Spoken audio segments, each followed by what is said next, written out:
Let's start the podcast.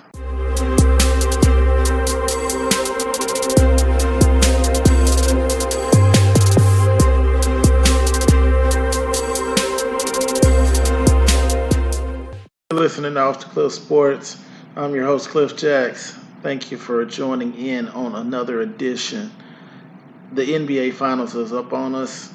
The Golden State Warriors versus the Toronto Raptors. It's a lot of talk out there. A lot of people trying to sneak pick Toronto to win the championship. I look at that as a disrespect to the Golden State Warriors. That team's a dynasty. Toronto is going to have to play the best they've ever played and win 4 out of 7 games to beat the Golden State Warriors. I personally don't see it happening. I'll go ahead and tell you now, I got the Warriors in 5 games. That's my pick for the finals. You don't have to wait till the end of the episode to hear it. I just think, even without Kevin, Golden State has 3 all-stars, 3 studs, Draymond, Clay, and Steph. Not to mention, if Boogie Cousins plays, Livingston off the bench, Iguodala, I think Golden State has the experience and the firepower to beat Kawhi Leonard and his supporting cast. Folks got to remember, this Toronto team went 7 games with Philadelphia. They were really close from not even being in the Eastern Conference Finals. But a lot of people are sneaking them to win this series and become NBA champs. I just don't see it happening. If it does, congratulations to Kawhi. Just don't see it happen. But how about all you everyday Joes, everyday Janes? Let me know what you think. Email me, tweet me, Instagram message me. Hit me on Podbean. Hit me on YouTube. All my iPhone fans out there, the episodes are now uploaded to iTunes, so you can subscribe to iTunes to get the podcast as well. Got that done for you guys. Just took a minute to get things worked out. Somewhere near the end of the show, I'll announce who won the $25 Amazon gift card off of our Twitter following episode. We got up to our followers and got a lot more followers. I appreciate everyone out there that's following. If I'm not following you, send me a message and say, hey, you're not following me, so I can make up for that mistake by me. There's a lot going on right now, guys. The French Open is going on over in Paris, Roland Garros. I was there last year. I got to go to the French Open. That was really cool, being from the States, going overseas like that. It was fun. So that means that the number 1 player, Naomi, that little youngster, is there. Serena's also there, saying that she's going to get her a title. We also got Tiger Woods playing in the Memorial Golf Tournament. A lot of things happening. Of course, baseball is in full effect right now. The Women College World Series is taking place currently, and the men's NCAA baseball tournament kicks off on Friday. So we've already been started by the time you guys hear this episode starting Saturday morning. I hope you guys listen bright and early. We're going to take a break and get back with some good information. We'll talk a little NBA, see what you guys think are going on in that realm. Don't go anywhere. Off the Cliff Sports.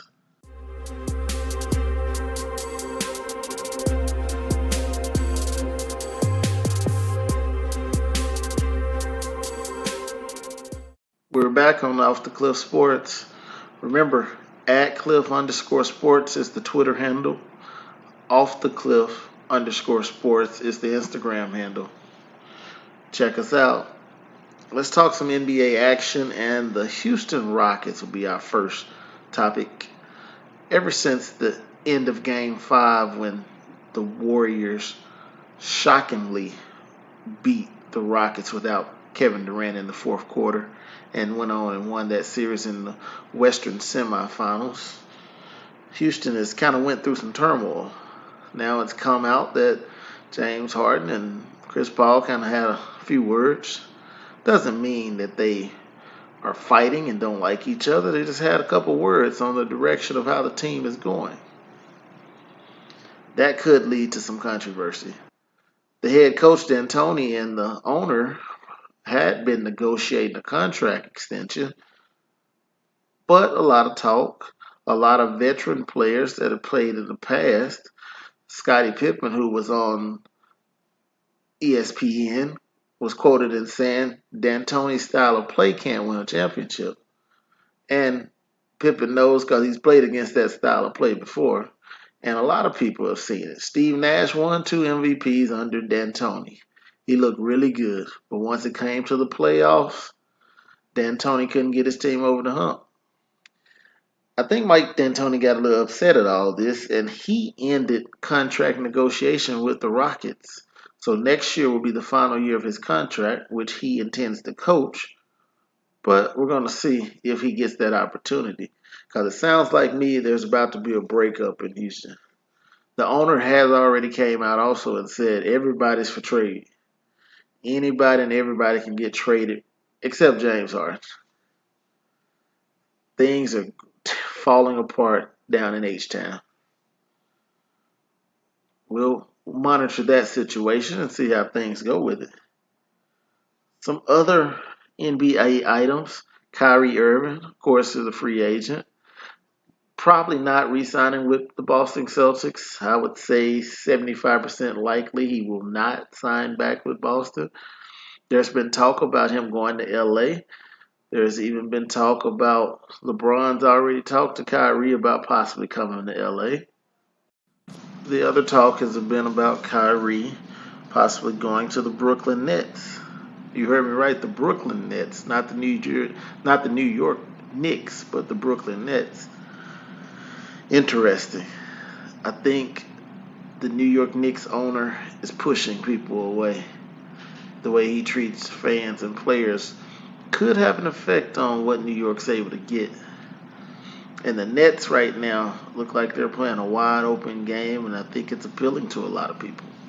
Now, the only thing that probably would not work out is Kyrie Irving and D'Angelo Russell on the same court. One, I think that's too small of a backcourt. That could be troublesome. Just like Portland. Portland got two real nice guards, but at the end of the day, they're small guards. We'll see what happens with Kyrie, and is he going to join up with someone else? I mean, if the Knicks can get AD or Kevin, that could convince Kyrie, hey, New York's the place to be. I mean, I think at this point, Kyrie realized just being the lead dog is a lot harder than it seems. Anthony Davis, I mean, there's off and on rumors about whether at first it was he did want to be traded still, although the NBA decided to give New Orleans the first pick. There's also been a little talk now about, he said staying in New Orleans could be a possibility.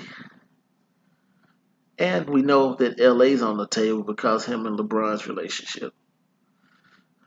Personal opinion, I've said it on other shows already. I want to see AD traded to New York for that third pick in the draft. And I want to see New Orleans draft Zion and draft RJ, and those two young studs have some exciting basketball being played in New Orleans. We also got Mr. Durant up in Golden State, who's been hurt since Game 5 of the semifinals. Will he play another game for Golden State? We'll find out over the next 10 days. I think Kevin Durant is going to be in New York. I do think that's one of the big fishes they will get. He's not going to LA to play with LeBron. The Clippers are a possibility, but I don't know about that fit.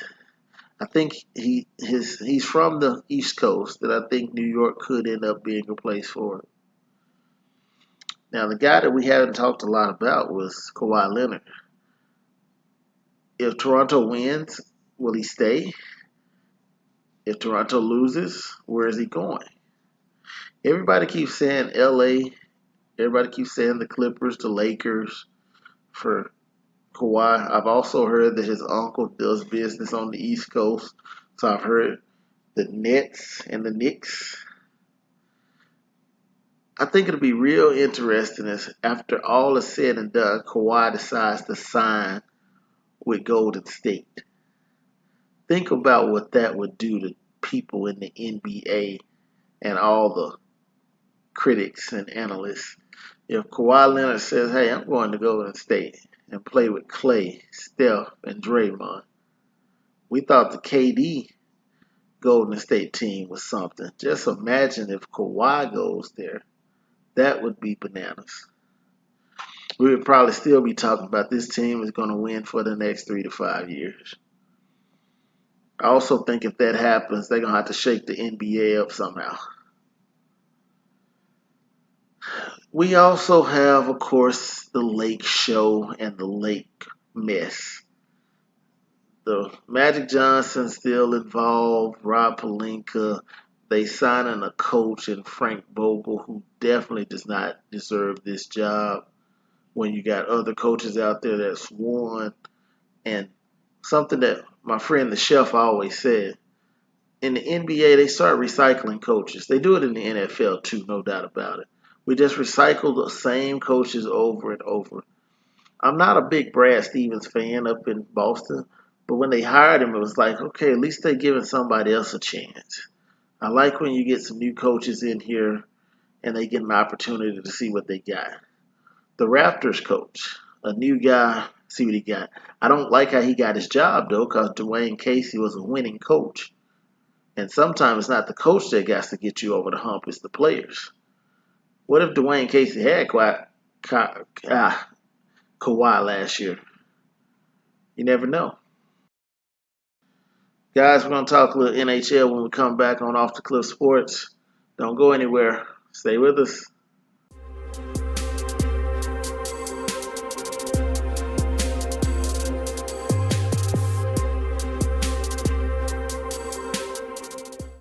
Off the Cliff Sports, we will be announcing the winner of our Amazon gift card giveaway for our Twitter followers. Thank you all out there. Keep sending the information out to other people and let's get more people to follow us. Off the Cliff Sports is here for all the everyday Joes and everyday Janes. Remember, my content is for everyone. We're not experts, we're not professionals, we're the normal people, and we have a voice also. All my NHL fans out there, we're at the Stanley Cup. Right now, the series is tied 1 game apiece. I personally had the Bruins winning in 6 games, so I'm still on course to win.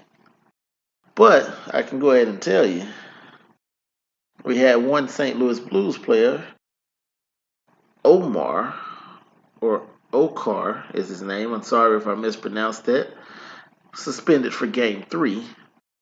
And the reason he's suspended for Game 3 is this brutal hit he put on one of the Bruins, which sent the Bruins player to the hospital. And there's a very good chance he will not be in Game 3. And we don't know if he's going to be back for any of the series. So it was a check into the wall, which I saw the replay of it. It looks pretty rough and looks like the Blues player or the Bruins player head banged off that glass pretty hard. So possible concussion, and he may be out for the rest of these Stanley Cup finals. But right now, 1-1. The Bruins had opportunities in that second game. They didn't take advantage of it. And St. Louis is a scrappy team. They've went 7 games, went to 6-game series. So the Bruins are going to have to enforce their will, which shockingly it seems like it's been the other way around. Game 3, I think, is Saturday night. So after you listen to this podcast, you'll be able to watch some NHL action and watch my prediction of 6 games come to fruition. We'll see how it turns out. We got we got some baseball and a lot of other quick takes for you as well. But what we're going to do is come back with our wonderful segment, the best segment of the show, Top of the Cliff. Who's going to the top of the cliff? I'll let you know in a few seconds. Off the Cliff Sports.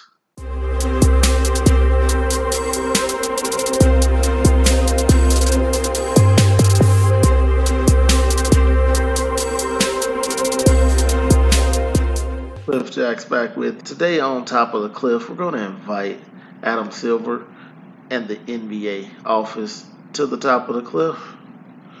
For some reason, the NBA feels they need to harness Drake, Aubrey Graham, and cut out some of his sideline antics.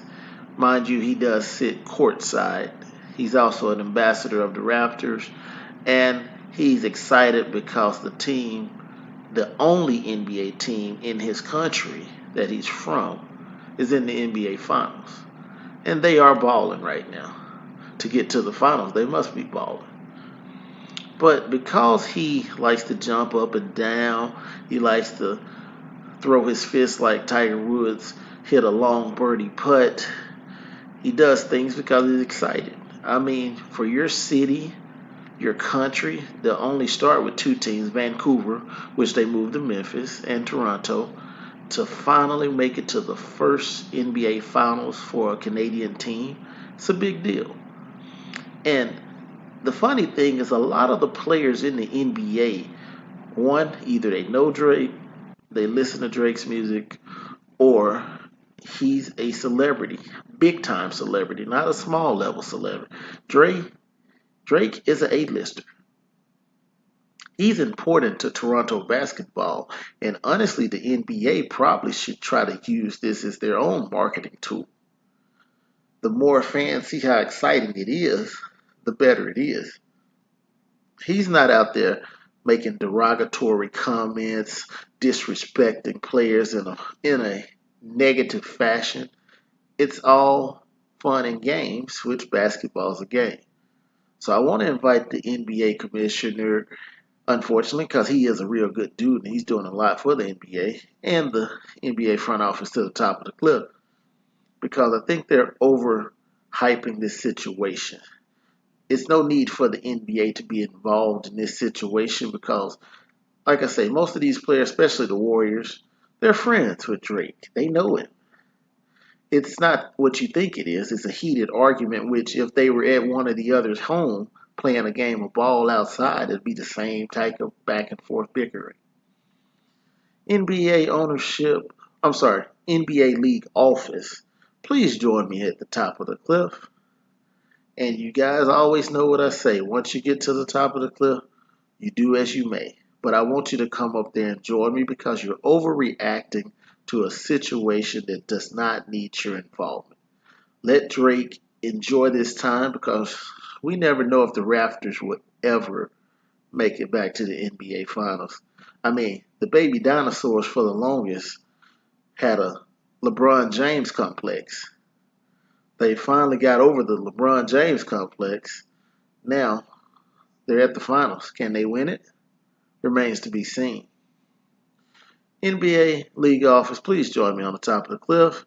And please leave Aubrey Drake Graham alone because all he's doing is doing what fans with money can do. Courtside seats, talking with the players. You gotta love it. NBA action is fantastic. All right, guys, we're going to come back. We'll talk some Major League Baseball. We got some quick takes for you. And of course, always the quote of the day. And also, there is our Amazon gift card giveaway. We'll announce the winner of that as well. Stay tuned. Off the Cliff Sports. We're in here.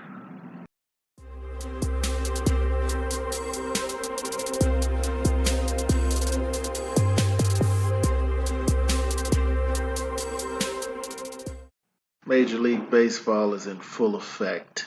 It's summertime. Most of the kids are out of school, so baseball is really here. It's going to get hot, and if there's not a dome and you're in the South, it's definitely going to get hot.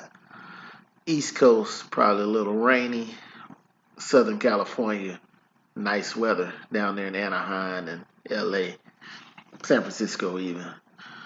So, of course, right now you got your division leaders and your league leaders, which the Minnesota Twins have the best record in the American League. That's a shocker to me. I thought they were going to be barely fighting for a playoff spot, if that. But you do have the Yankees and the Houston Astros on their tail, only like a game, 2 games behind.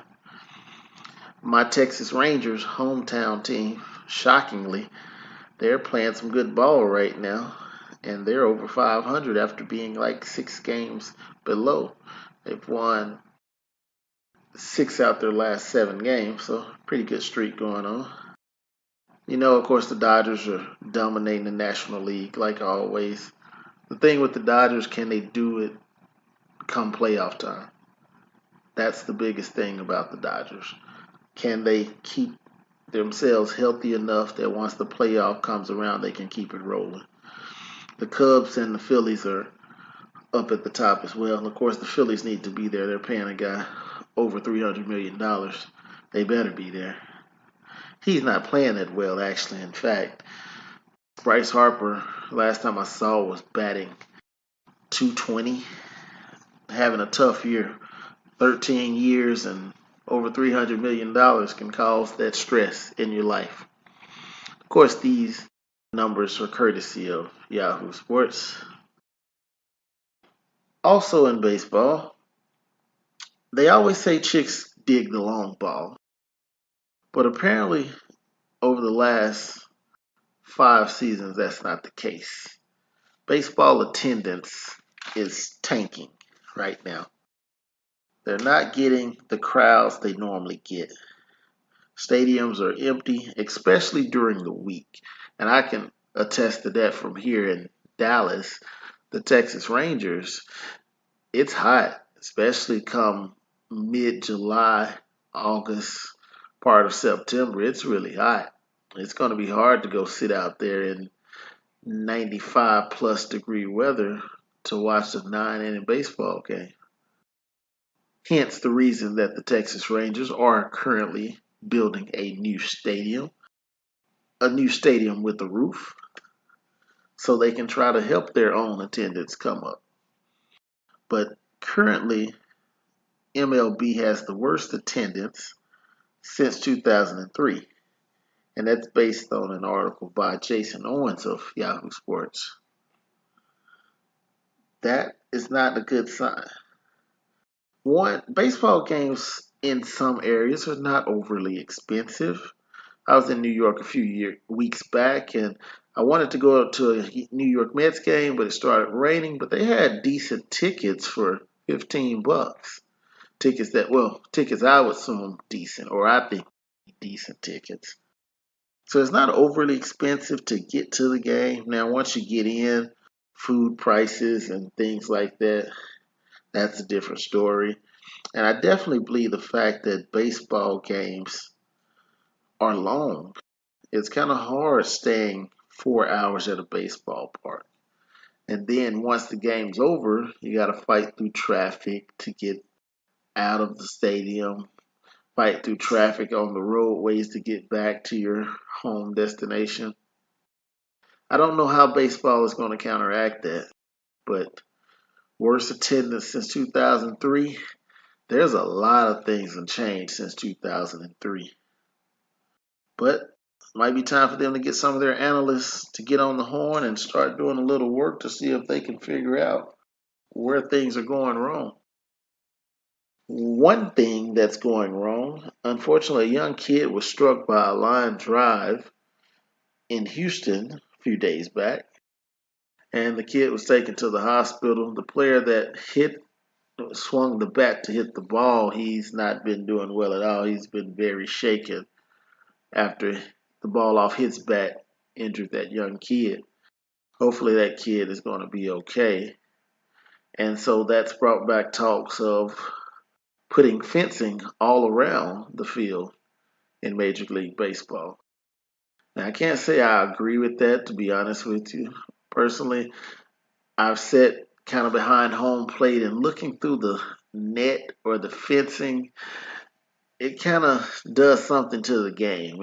To me, it's like I don't really like looking through that fencing because I always start thinking about, okay, which hole am I going to look through in the fence? A little awkward. But for safety reasons, that may be the case.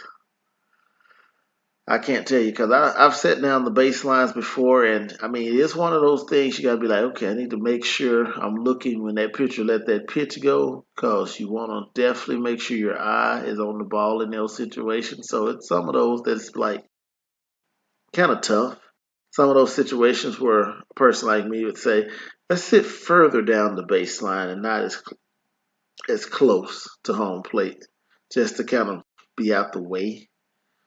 But MLB has to think of something because we definitely don't want our kids hit because that's really dangerous and that could be a life-threatening injury, getting hit by a baseball coming that fast at you and that hard.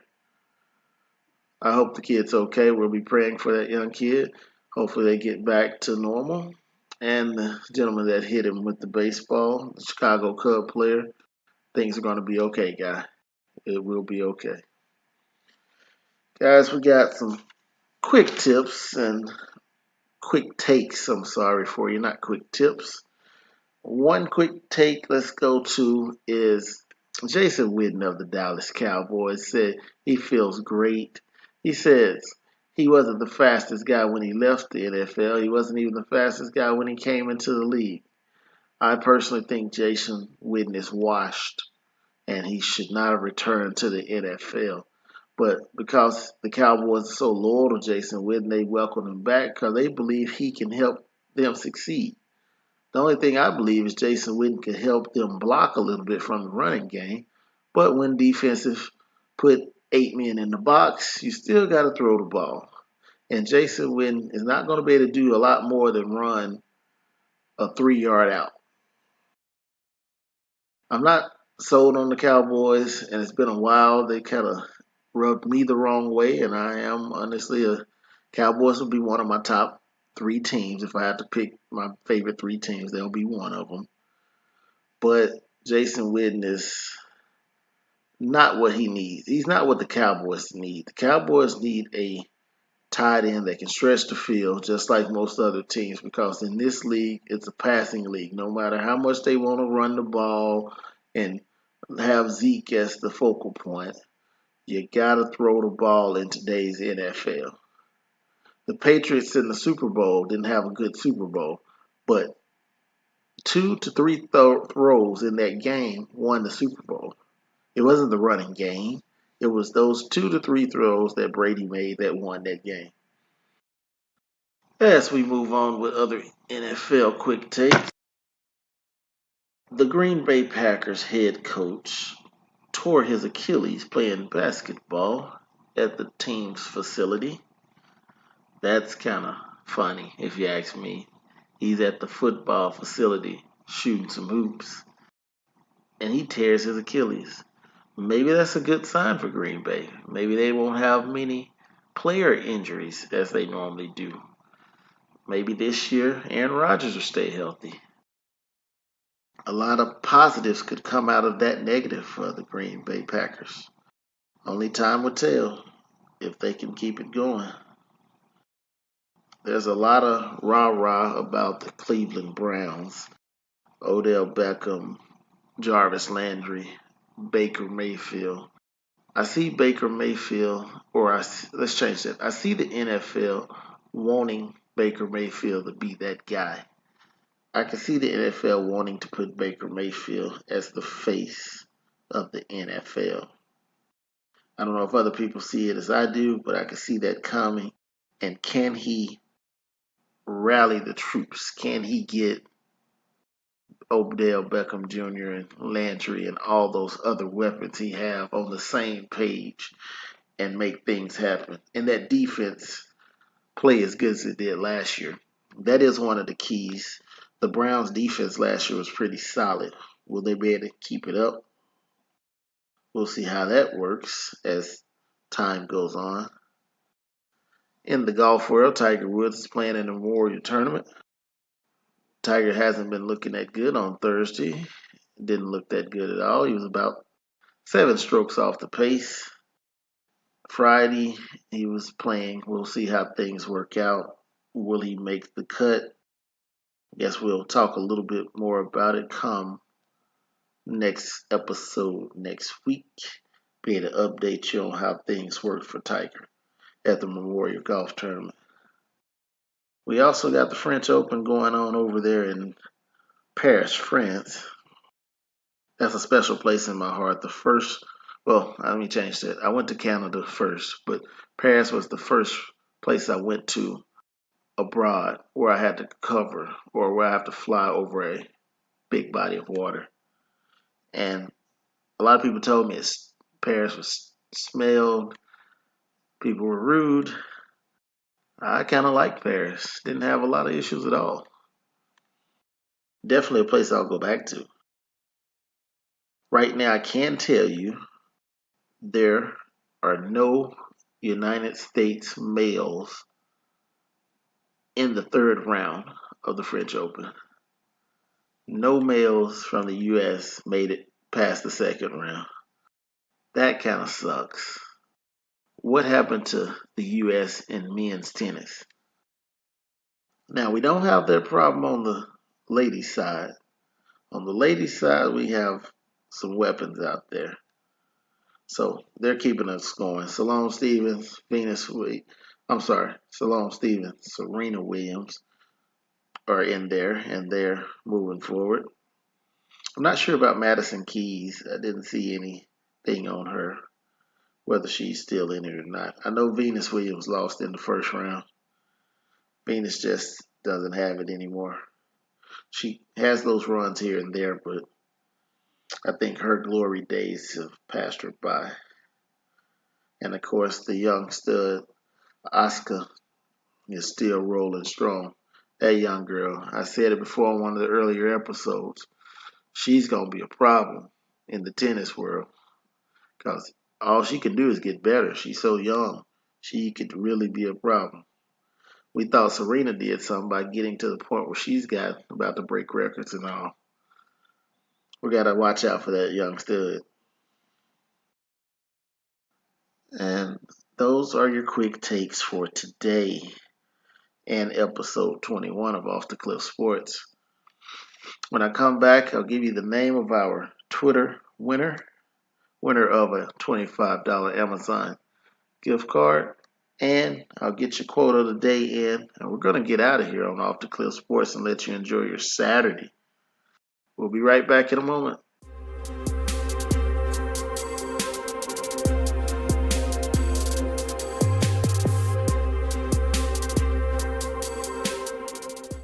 Cliff Jacks back with you on Off the Cliff Sports. And the winner of our Twitter following gift card is Hoop Fiends.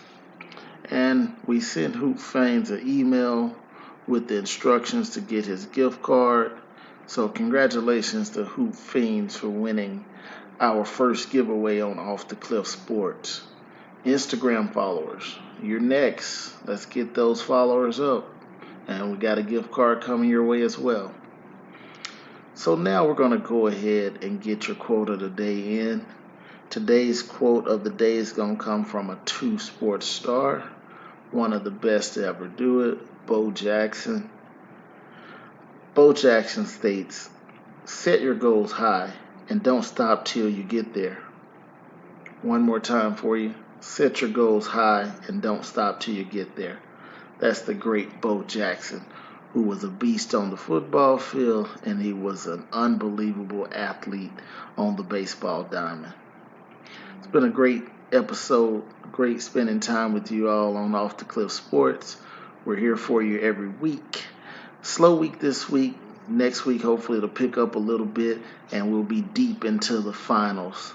Finals may even be over. You never know. Until next week on Off the Cliff Sports, peace.